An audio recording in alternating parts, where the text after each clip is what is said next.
What is going on, everybody? Welcome into the Lakers Outsiders podcast. I am Gary Kester, joined today by Honi Ahmadian. I mean, nobody else, right? My go-to guy, Honi.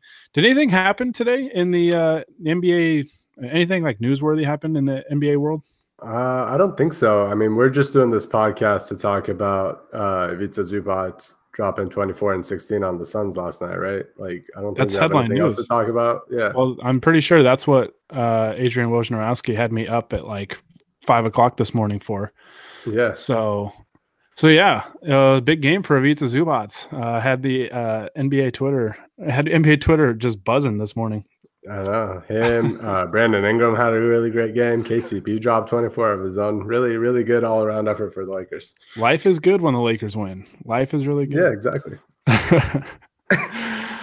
All right, so if you don't have any form of social media and your power's been out for a couple days and a number of things, you probably haven't heard, but Anthony Davis has officially requested a trade from the New Orleans Pelicans. And although they haven't named the Lakers specifically, it sounds like the type of team they're looking for would be, I mean, the Lakers fit the bill for that. So is Lakers exceptionalism back, or never left, baby? To say, if it wasn't back with LeBron coming aboard, it's very close to being fully back. So, but yeah, before we dive into this bombshell of of a headline that dropped this morning, remember, you can subscribe to the podcast on YouTube, iTunes, and Podbean. So if you really like the pod, give us a subscribe or a subscription on all three of those platforms. And if you really like the podcast, you can always leave us a review on iTunes. Those help us out tremendously. And I believe it's written somewhere in Anthony Davis's contract that if you leave a review on iTunes for the Lakers Outsiders podcast, that he will just retire a Laker, right? Yeah, I mean, I'm working to confirm that, but it's pretty much a guarantee at this point. So if you're really, a big Laker fan, you know what to do. So, all right, let's dive into this. A lot of stuff to talk about with this one topic. This is a possible trade that could really shift the landscape of not only the Lakers, but the entire league. Even if he doesn't get traded to the Lakers, if he goes somewhere else, it's a huge deal. So you're talking about probably, a top 5 player in this league. Honi, I guess, what I'll throw it to you first. Throw it to you first, and nobody else on the podcast.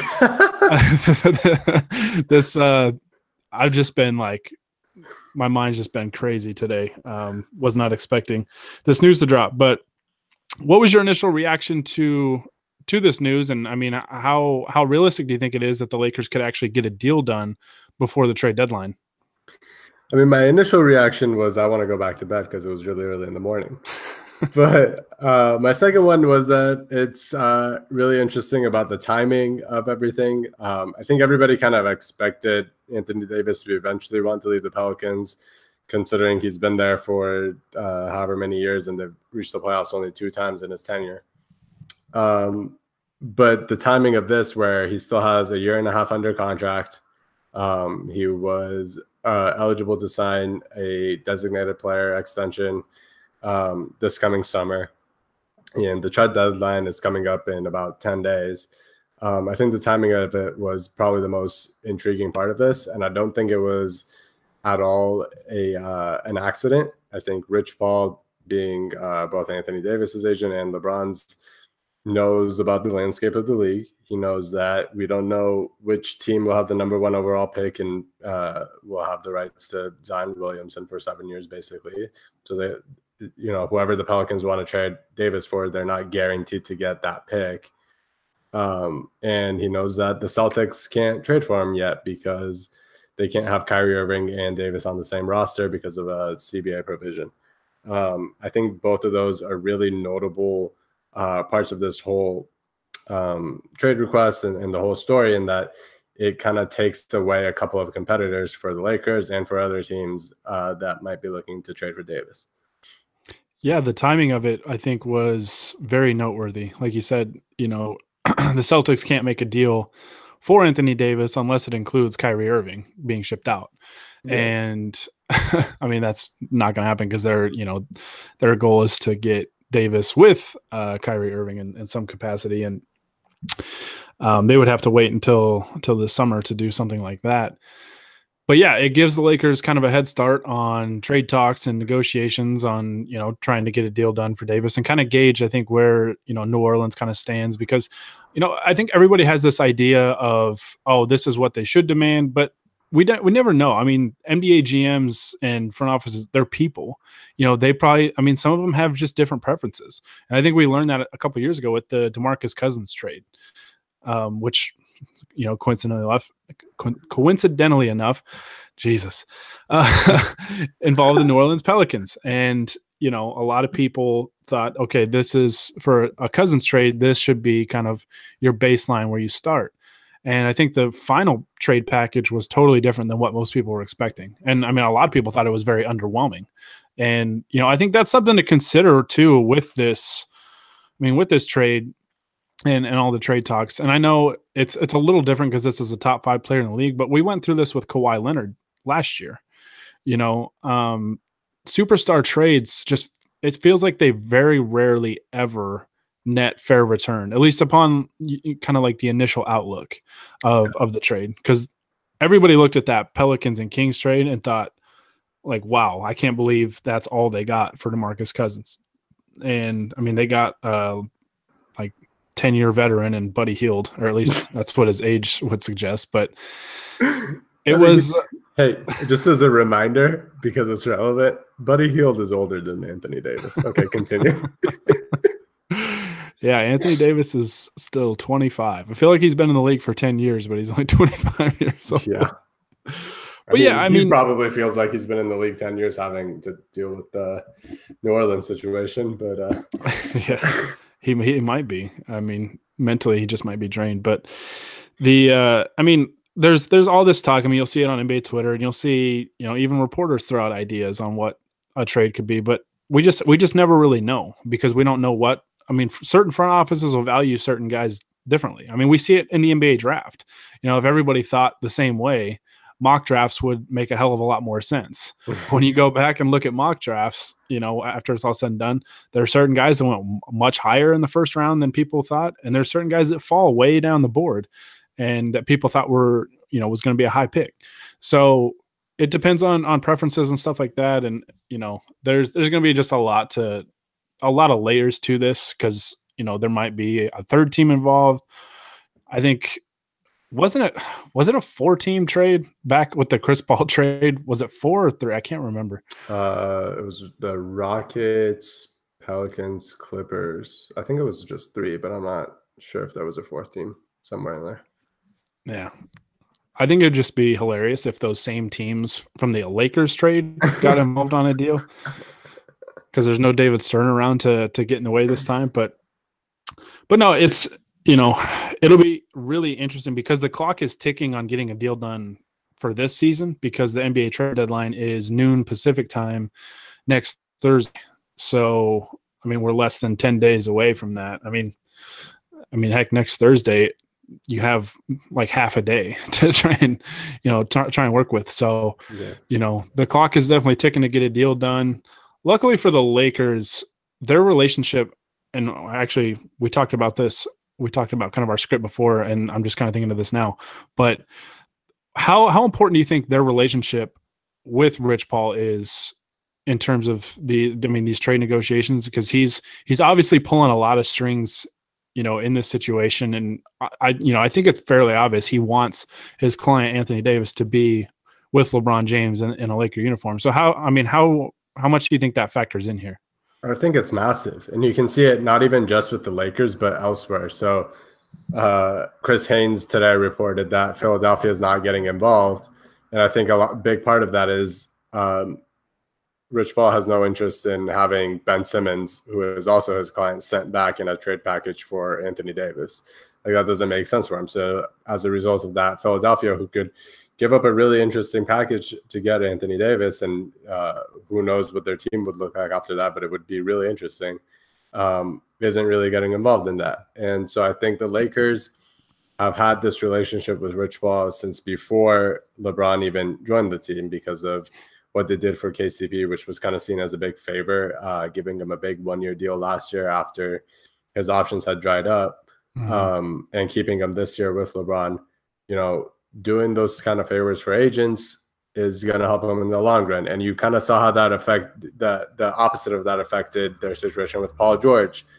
Obviously, we don't know the exact situation, but Paul George having the same agent as D'Angelo Russell might have led to him not even taking a meeting with the Lakers. Same with Julius Randle wanting to leave the Lakers. He also shared an agent with them. I think as fans, we don't really understand the power that agents have in the NBA. It's completely behind the scenes. And Rich Paul is kind of an interesting outlier because he does everything publicly. Like, when's the last time you had an agent on the record tell a reporter that his client wants a trade? Yeah, he's very transparent. Especially a client of like that big of a name. And he's been doing that with his injury stuff over the past like 2 weeks as well, kind of like buttering Woj up until he needed to get the trade story out. So I think, Rich Paul holds a lot of power in this situation, and the Lakers have a really good relationship with him right now. Yeah, I thought that was really interesting because we went a while with Woj not really getting a Clutch Sports kind of scoop. Yeah. And then he gets this massive one. So I thought that was kind of an interesting wrinkle to the story. But I mean, the whole relationship with agents, I think, I mean, that's really, I mean, that's kind of the Rob Pelinka effect, right? Coming as a former agent, a very prominent agent. And, now it makes me wonder if him and Aaron Mintz, who is the agent of Paul George and D'Angelo Russell and Julius Randle and some more clients, makes me wonder if those two had kind of a strained relationship beforehand, because it seemed like they just did not want to really do business with each other. I don't know. But yeah, the Lakers have such a great relationship with Rich Paul and have, really done favors for him already. I think in, thinking big picture while doing that, thinking they could get LeBron James. And this was before Anthony Davis became, a client of Clutch Sports. And I think, I mean, everybody kind of assumed when he signed with them was like, that's a big deal because the Lakers have been kind of angling to, really kind of go after their clients. Well, I mean, LeBron in particular, but, they had already kind of gotten a leg up on the competition in that regard. So I think I agree with you. I think it's massive. I think it's a big deal because Rich Paul is the type of agent, and we don't see everything. Like you said, there's a lot that goes on behind the scenes, but he seems like the type of agent that just the guy gets what he wants. He is kind of figured out how to manipulate, I guess, like teams into, getting what is best for his players, what his players want. And, it's kind of refreshing to see, honestly, because I think there's a lot of times where players should get new agents. I think Julius Randle is one of them, but yeah, he's pulling the strings right now. Like, to me, he's kind of running the show on this. I mean, that report was all because of him. And yeah, like, I think it's a really big deal. And I think it helps the Lakers tremendously that Anthony Davis is rep by Clutch Sports. So hopefully it, helps them get a deal done and, get Anthony Davis in a purple and gold uniform and hopefully keep him there for a long time. But before we move on, so what's your final, I guess, answer to that question? Do you think, I guess we won't even just limit it to the Lakers. Do you think Anthony Davis gets traded before the trade deadline next Thursday? I think the smart thing for the Pelicans would be to wait until July to see who gets the number 1 pick and get Zion, and to see what the Celtics will offer them. But I think that they're going to make the decision to just move on this summer and figure out how they want to basically switch up their whole roster. Because apparently some people reported that, I think Zach Lowe was reported that they were already offering up like Julius Randle and Mirotic and Antoine Moore for first-round picks over the weekend. So it seems like they're pretty ready to have a bit of a fire sale. So yes, my prediction is that they will trade him before the deadline. Interesting. Yeah, I have a hard time picturing a deal getting done within like a week because it seems like Yeah. these kind of things take a long time, and I could see it really going one of two ways. And one of the, I mean, they both end up with Anthony Davis finishing the season as a member of the Pelicans. Initially, I thought they might make one last ditch effort to try and acquire more help and see if they can make like a playoff push. And then if you get there, who knows? Maybe you make a run and you can change his mind. But that feels very unlikely right now because I think they're like 6 games out of the 8th spot, which you mentioned they might wait till to see whoever gets the number 1 pick, which is I think legit. I mean, I think that's something they're going to keep an eye on. I think it would be really interesting if they somehow got the number 1 pick and then how they would proceed from there. Maybe they just look to get another top 5 pick or something like that. But I think that they wait. I think that they wait because not only do the Celtics become, available this summer because of the whole Kyrie Irving situation, but a lot of teams, I mean, over the summer contracts come off the books, so a lot of teams will be able to absorb more money because Davis does have a very large contract. I think it's $25 million is what we were talking about earlier. And so he has a very large contract that could be difficult for some teams, including possibly the Lakers, to match that salary. And, over the summer, I think it would be a much easier to move. And I think a lot of teams would be willing to take the risk of trading for Anthony Davis, especially a team that's like kind of on the verge of contending, but is also maybe a couple years away from rebuilding, almost like a Toronto Raptors situation when they traded for Kawhi.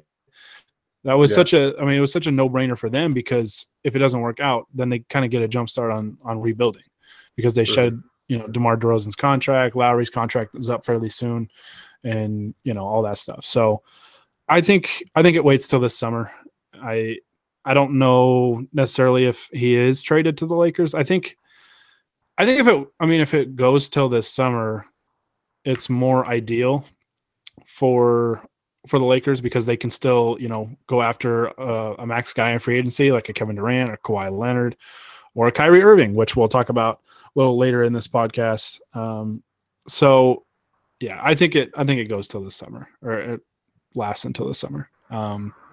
Just makes most sense for me, for the Pelicans. Like they don't have to rush into like a panic move and get far less value than what they, might think that they can get just because they're trying to get rid of him as soon as possible. So they have him for another year and a half.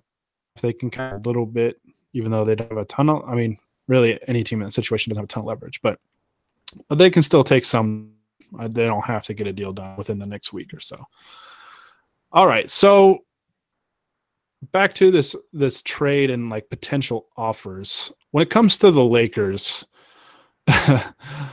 NBA Twitter is very conflicted on the Lakers' young core, right? And the pieces that they have to offer and what they might have to offer. A lot of people seem to imply that the Lakers are going to have to trade pretty much half their roster to get Anthony Davis. And, I think a lot of people understand that superstar trades don't, they usually don't look very fair on paper when they're made. I look at like the Pau Gasol trade, 11 years ago now. Kwame Brown. Yeah. They got Marc Gasol out of it, but like Marc Gasol at the time, nobody knew what he was going to be. He hadn't played in the league at all. So you just never know with these types of trades, what kind of value you're going to get. So, but if you're the Lakers, we're going to hire you, Honi Ahmadian, as general manager of the Los Angeles Lakers. There goes my student loan debt. So no speeches about Bible verses or anything like that. But what would your initial offer be to the Pelicans if you're trying to get a deal done before the trade deadline? I think I've reached the point, and I've been pretty like I've agreed with how the Lakers approached the Paul George situation. I agreed with how they approached the Kawhi situation. I think Anthony Davis is a completely different beast because he's a better player than both of those. I guess you could argue with Kawhi, but he's a better player than both of them, and he's only 25 years old.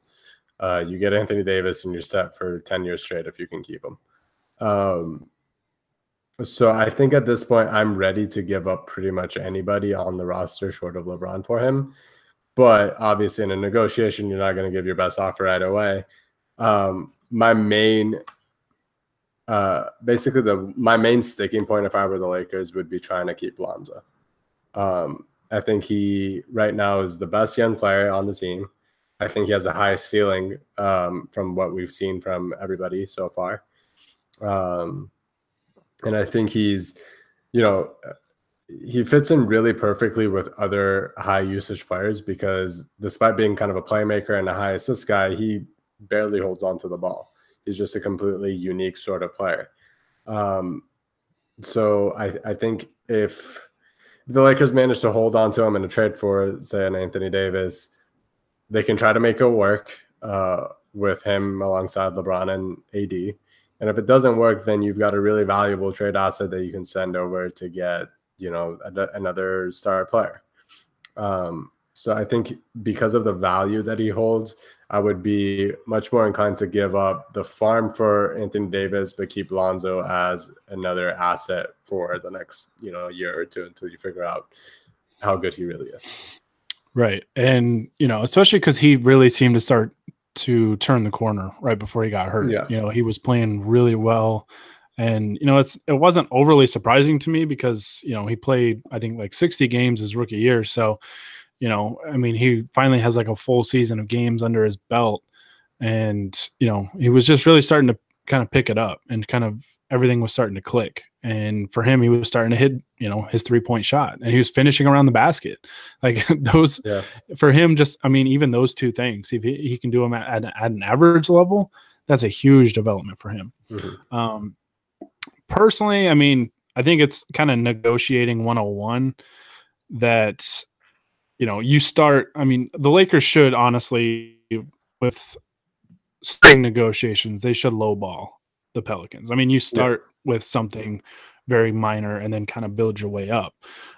So, my initial thought, it would be something along the lines of, I guess my initial offer, and I would be more than willing to negotiate, would be something like KCP, because you definitely need his contract to try and make this work. I'd say like KCP, Kyle Kuzma, Ivica Zubac, probably 2 firsts, I would say.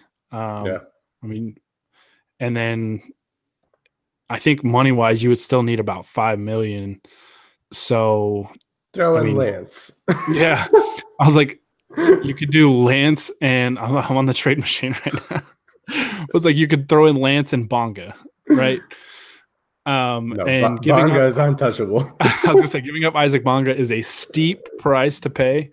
But really any of the rookies from this last draft are expendable. And as much as I like Svi Mikhailuk, I would be more than willing to send him away in a trade for Anthony Davis. But something along those lines, I think, where, you're giving up a member of the young core, you're giving up KCP, which I think would appease Rich Paul, because it was brought up again today in some of the reports that KCP would like a bigger role somewhere. Mm-hmm. And they're really looking for kind of a new team for him to have a bigger role. And if he goes to a rebuilding Pelicans team, probably next to Drew Holiday, unless he gets dealt, that would probably be ideal for him. Like I said, that's my initial offer. I agree with you. Lonzo would be the one guy I'm fighting like hell to keep, because I think he's just his skill set is such a great fit almost anywhere he goes, unless, you're asking him to do the bulk of the work offensively.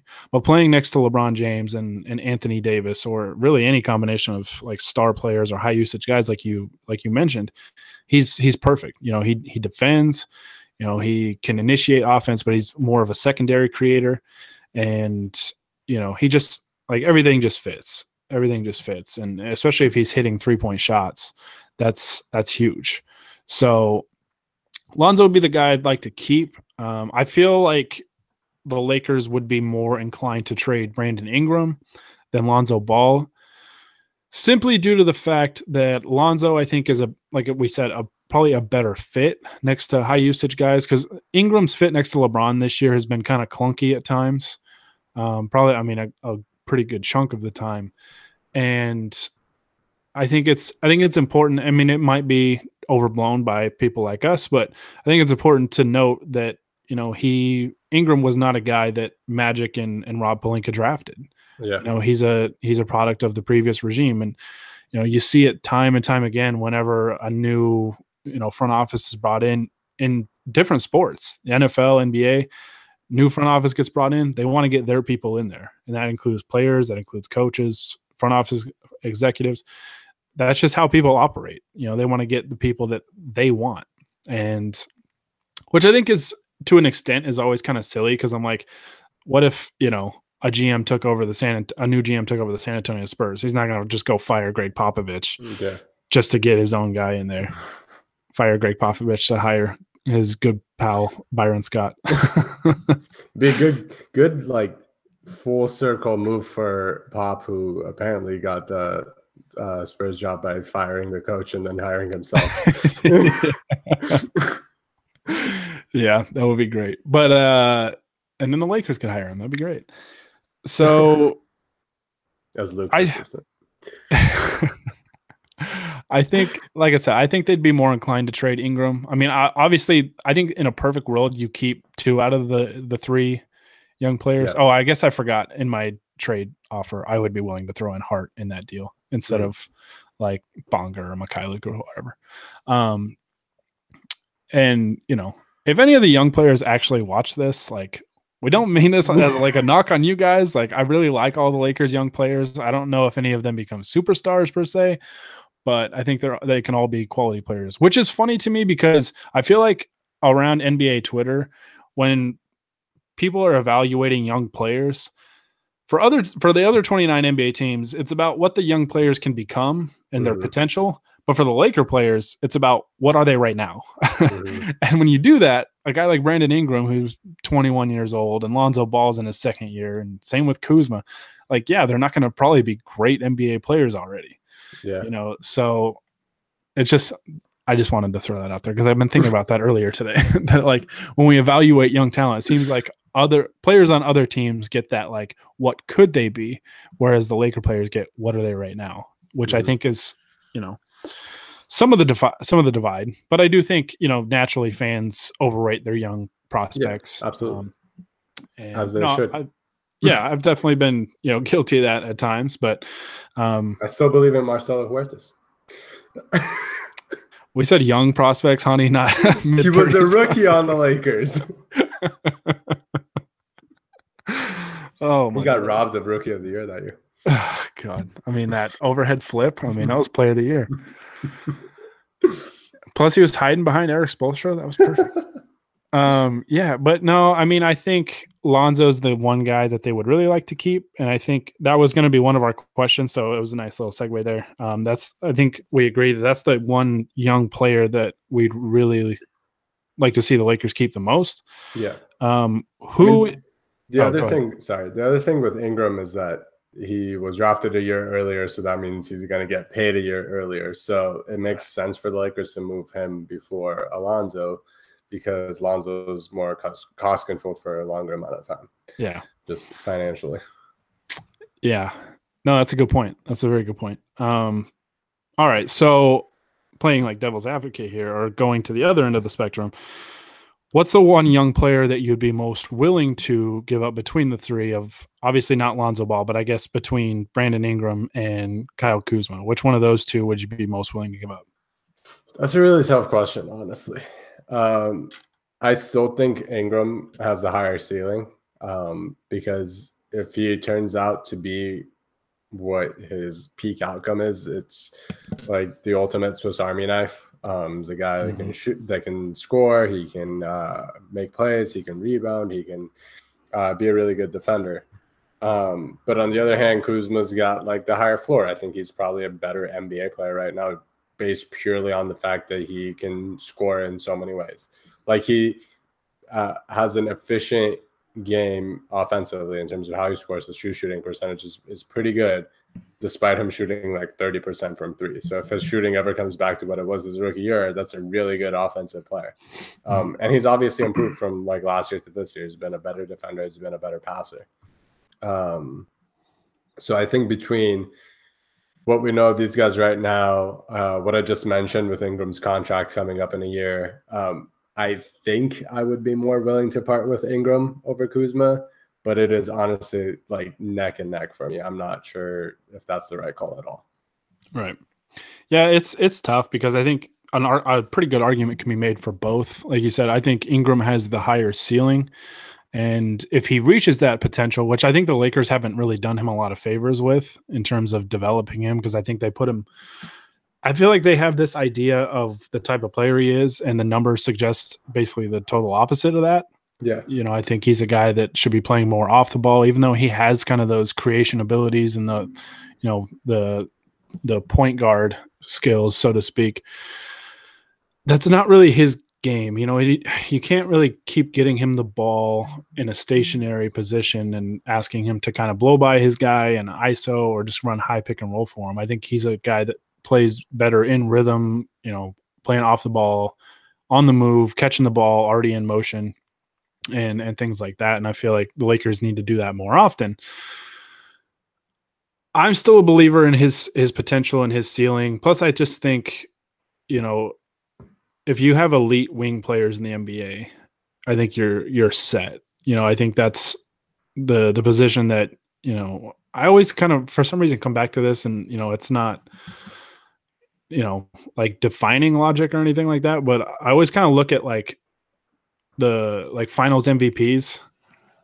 And, you know, it's like I said, I'm not using this as like my number one go-to in evaluating NBA needs or NBA talent, but it seems like everybody that makes a massive contribution, like that ends up winning like a finals MVP, seems to be a guy that plays out on the wing. Yeah. Right. When you look in recent years, it's been like LeBron or Andre Iguodala, Kawhi, Kevin Durant, Kawhi, like those guys. So having just elite wing players that can do a lot of different things, I think is a tremendous luxury. And I think Ingram could be, I don't know if he could ever be as good as one of those guys. I mean, it's possible.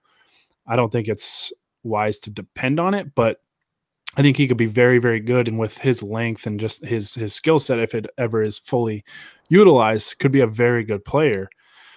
Kuzma, I really understand the intrigue and, you know, and the argument for him, because I think, you know, he's a natural scorer. He's really kind of a 3-level scorer, and the way he can score is a pretty solid fit. You know, I think him playing next to LeBron this year has been really nice, nice to see, because they've just fit very, very well. And I think Kuzma does a good job of playing off the basketball. My issue with Kuzma is I worry about his 3-point shooting, because, you know, he shot the ball very well his rookie year, which was kind of surprising to everybody, because at Utah, he wasn't like a great shooter. Mm-hmm. He was kind of streaky. And this year he's kind of returned back to that. You know, he has games where he's like 5 of 7 from 3, but he also has games where he's 2 of 8 from 3 or 1 of 8 from 3, you know, and it's very frustrating. And my issue, I guess my biggest issue with Kuzma's game is that I feel like he has to make threes to be very valuable, because I feel like when he's not making threes, he's a totally different player than the one. And almost, I mean, you could say it about the Lakers team in general. When they're hitting their open 3-point shots, they're a very good team. When they're not, they can lose to the Cavaliers and the Knicks at home. So right. It's very, very tough, you know, and like you said, the whole Ingram contract situation plays into it. And, you know, Kuzma's on a very cheap contract because he was, you know, such a late pick later in the first round. I'd still be more inclined to trade Kuzma just because I still believe in Brandon Ingram's potential. He's 21. Kuzma is going to be 24 in July, I believe, and Ingram won't be 22 until September. So, I mean, you've got a couple years, I think, of development, and I kind of feel like Ingram's going to take that kind of leap that we're seeing with D'Angelo Russell. Maybe not year 4, but maybe year 5 in the next couple years, because he's still just so young that eventually it's going to start to click and he's going to start to figure it out. I think he's starting to figure it out defensively, which is a huge development for him. Mm-hmm.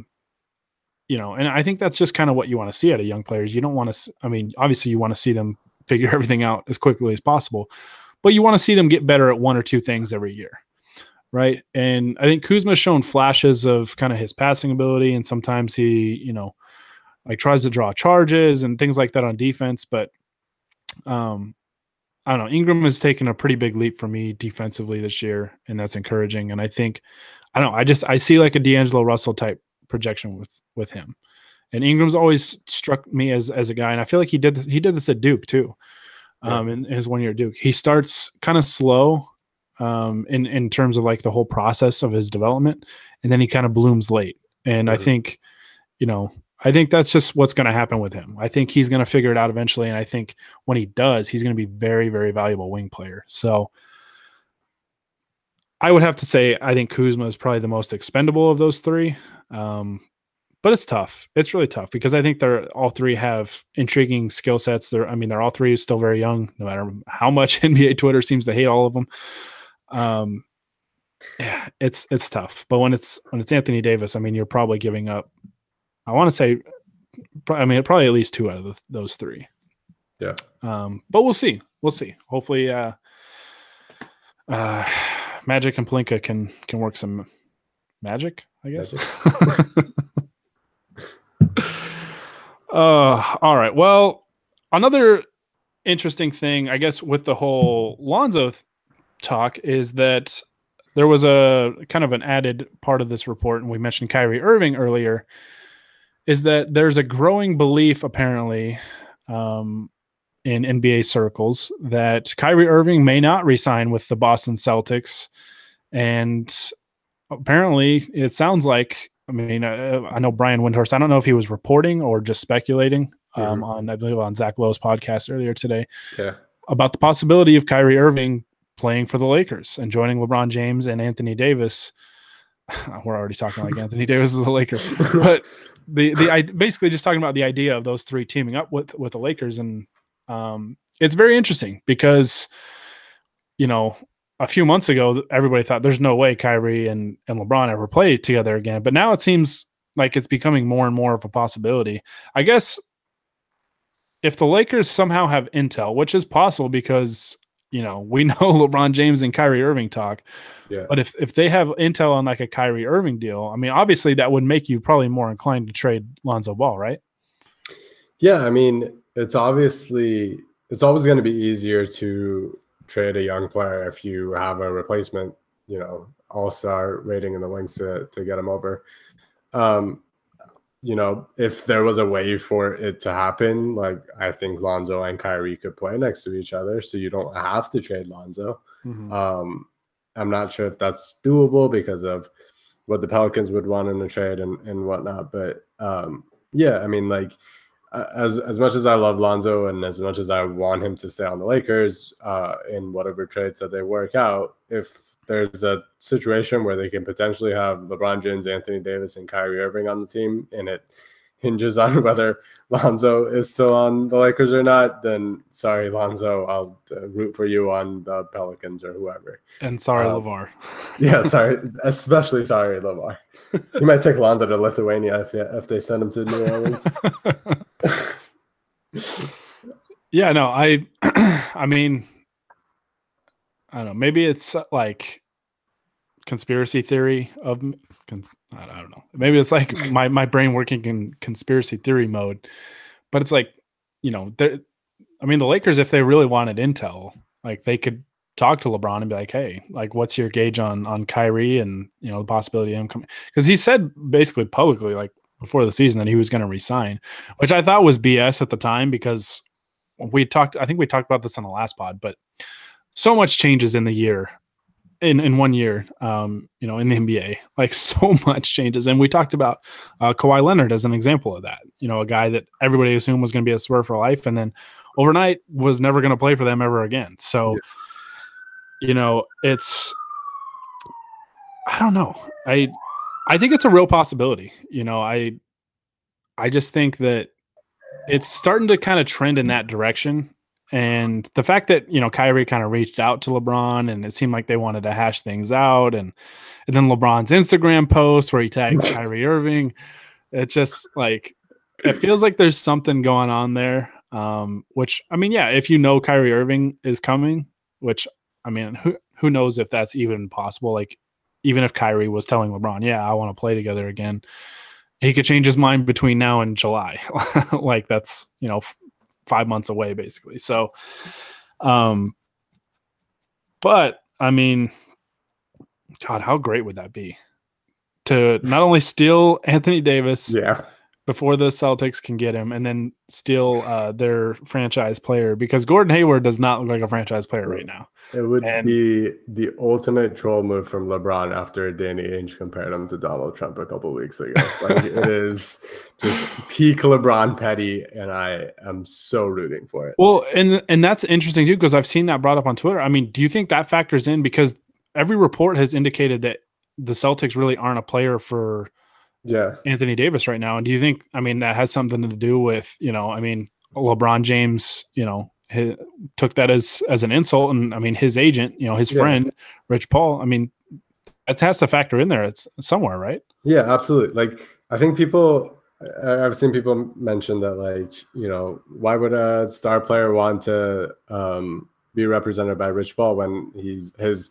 main focus has always been LeBron and doing everything for LeBron? But I don't think he would take away one of the most iconic franchises in the NBA and powerhouse in the East away from Anthony Davis by requesting a trade in January when they couldn't trade for him without a reason. So I think, like, I don't think it's an accident at all. I think it's, one, trying to get him to LA with LeBron, but two, keeping him away from Boston. Yeah, that's why the timing of it all really, like I said earlier, was very, very interesting. They dropped it when they knew Boston really was not in the market for it. So I'm ready for this summer, like, already. Like, I don't want to wait anymore. And it's crazy to say, because, like, LeBron appears to be very close to returning. He posted on Instagram today that I think he said it's about that time. So he looks good. He looks like he's ready to go, and probably not tomorrow against the Sixers, but on Thursday against the Clippers, which is going to be a big game in terms of, like, tiebreakers and chasing a team that's in front of them in the playoff race. So, it's just going to be interesting to see where it factors in terms of the Lakers. I mean, obviously they want to get Anthony Davis as soon as possible, right? I mean, if you can go get the guy, you go get the guy. And I mean, are we both in agreement that, like, basically anybody on the roster, I mean, you're trying, obviously, I mean, it's common sense to try and get, the superstar while giving up the least amount you possibly can. Yeah. But at the same time, if it comes down to it, you get him at all costs, right? Like, if that opportunity presents itself. Yeah, I mean, it's like I said earlier, it's different from the Paul George situation where you weren't guaranteed to get LeBron. And it's different from the Kawhi situation when the Spurs were going to take literally everything away from you to get him.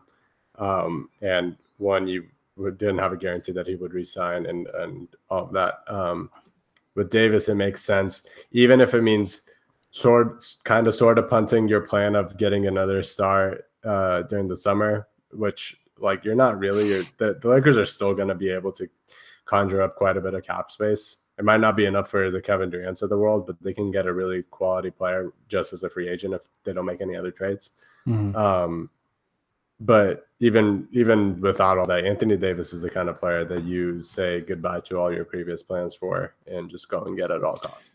Yeah, I think anytime you have an opportunity to pair two top 5 players in the league and still have, money to spend over, like you said, I want to say, because I think Eric Pincus wrote a piece on this a little while back, and I think he wrote something on it today. I haven't gotten a chance to read it.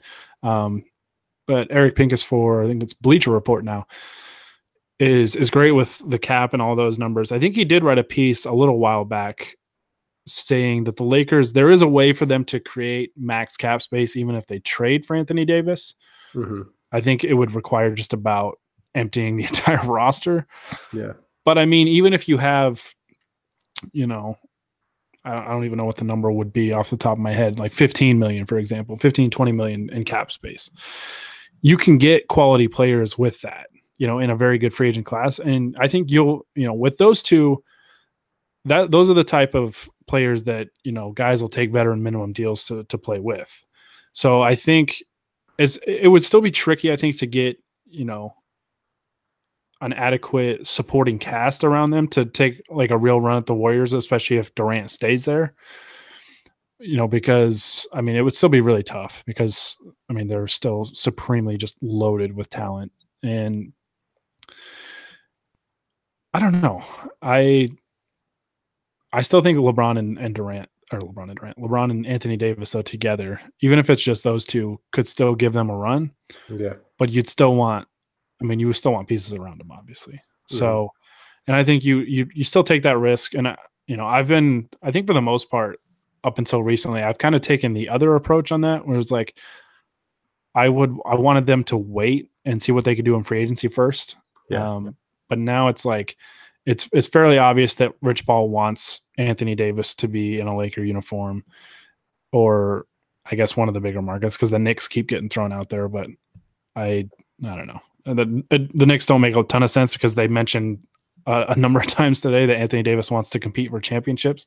And, you know, the Knicks aren't close to that right now. And I mean, with Anthony Davis in the fold, they're probably about what the Pelicans are, I guess, right now. So, I don't know, maybe it's different because they'd be in the East, but yeah, because I think that you just would have no problem getting players on discount deals if you have LeBron and Anthony Davis in the fold.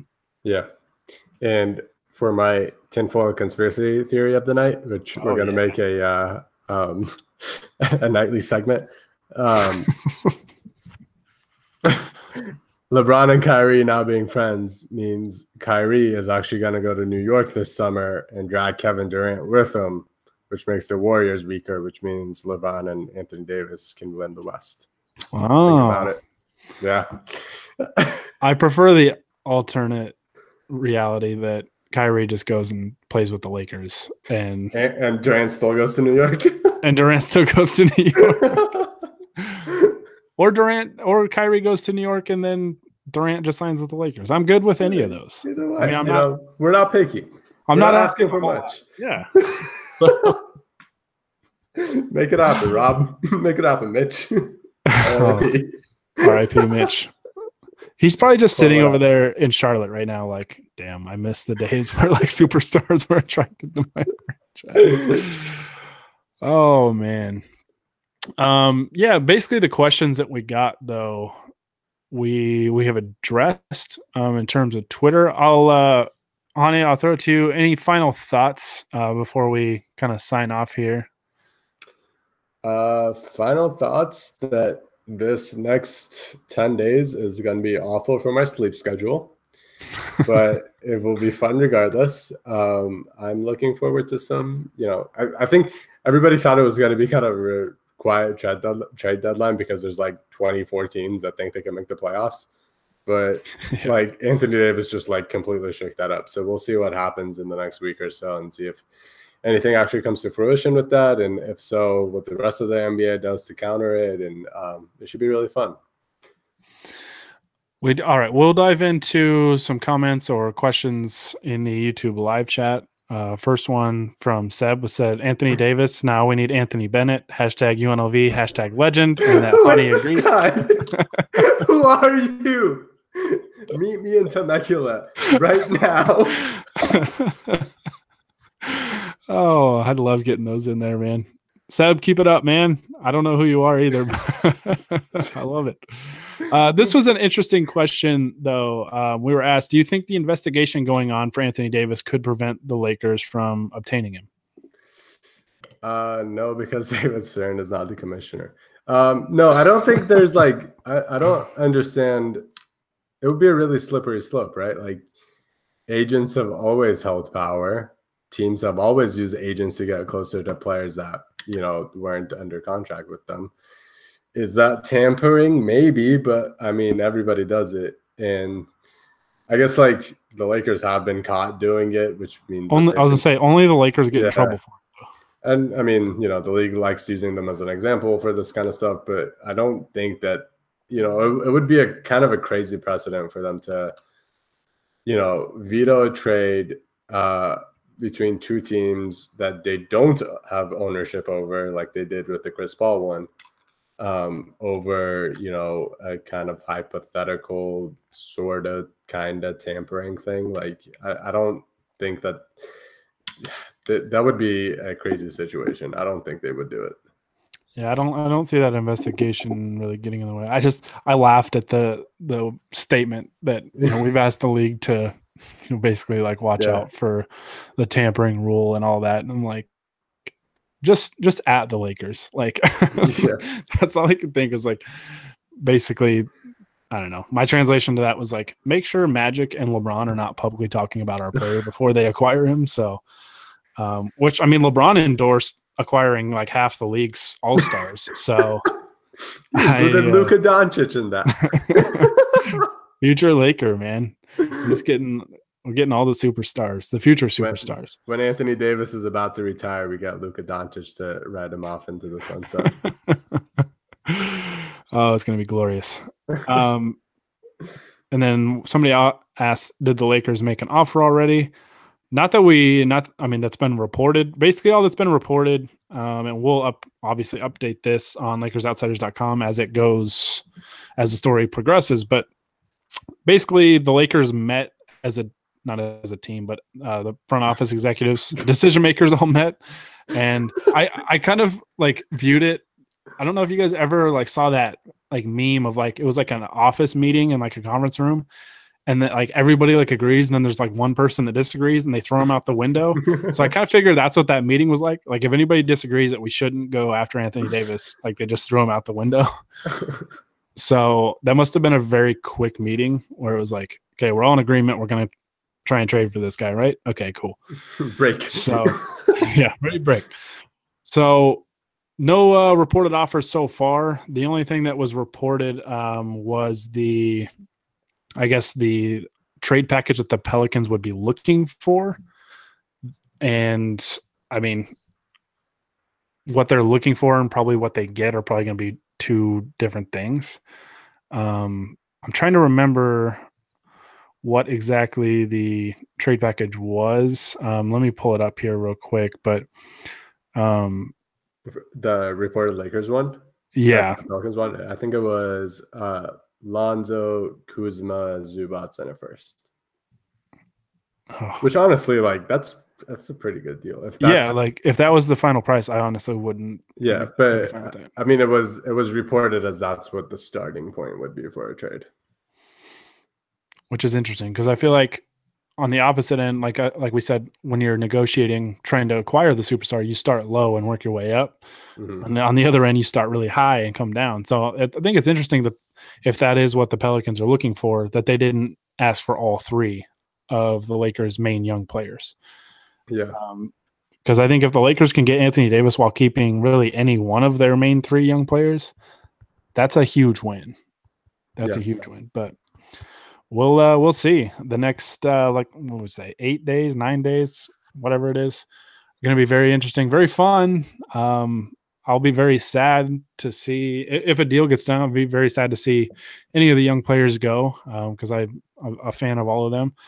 I liked your idea, Honi, on Twitter. What did you say the Pelicans should do if they acquire basically the rest of the young core? Just max out D'Angelo Russell this summer and just make it it's going to be like a case study of what the Lakers' young core would have become if they never got traded. Trade for Larry Nance and Jordan Clarkson too for the hell of it. That would be great. I'd root so hard for them. It would be so fun. I would love that. I would love to root for all the young Lakers on one team instead of on like 6 different teams. So it would do a lot of good for my time management skills, so I could watch them and watch the Lakers. Yeah, I mean, they could be a nice, fun young team while the Lakers are destroying worlds with LeBron and Anthony Davis. And then anytime we decide, hey, one of these guys is really good now, we can just pluck them up and bring them over to the Lakers. It would be like a farm system. Right. We'll just be like, okay, here's a first round pick. Give us that guy back. Oh, I did feel like I feel like Anthony Irwin earlier when I made a because we talked earlier, we were talking about Zubats being traded and how he's boosted his trade value and how they would become the Zoo Orleans Pelicans.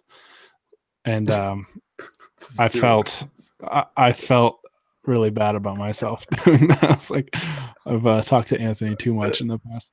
Oh man.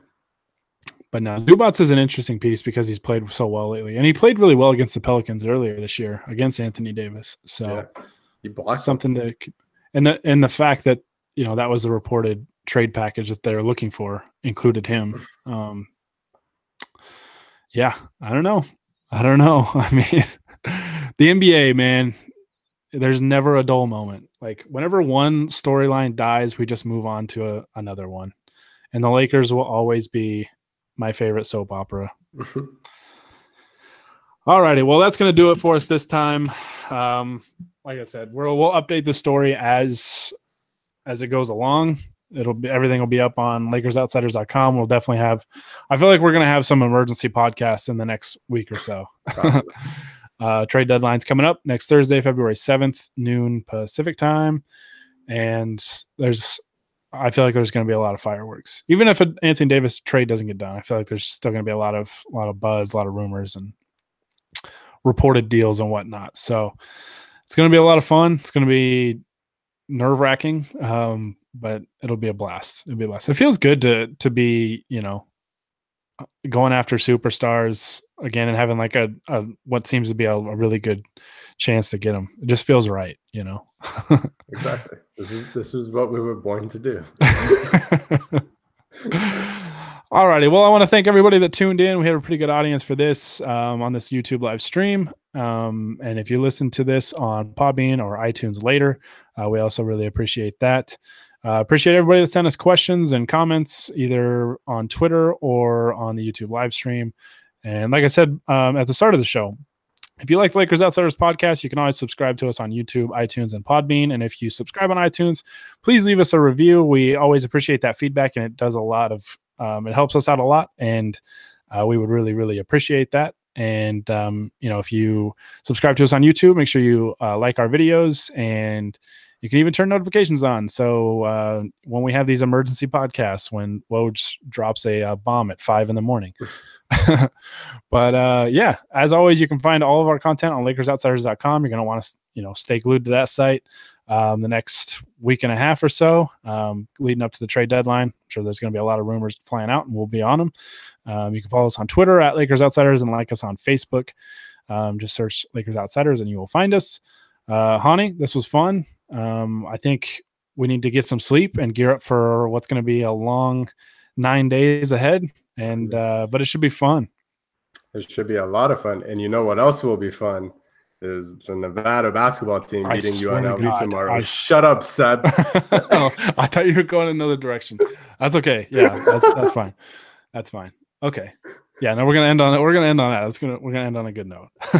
All right. Well, thanks again, everybody, for tuning in. Stay tuned for our next podcast. Hopefully, coming up soon. Lakers play tomorrow against the Philadelphia 76ers, and basically starts a very tough stretch of games for them as they try and finish out the back half of the season strong and try and make the playoffs. So, until next time, for Honi Ahmadian, I am Gary Kester signing off. Shout out Steve Blake.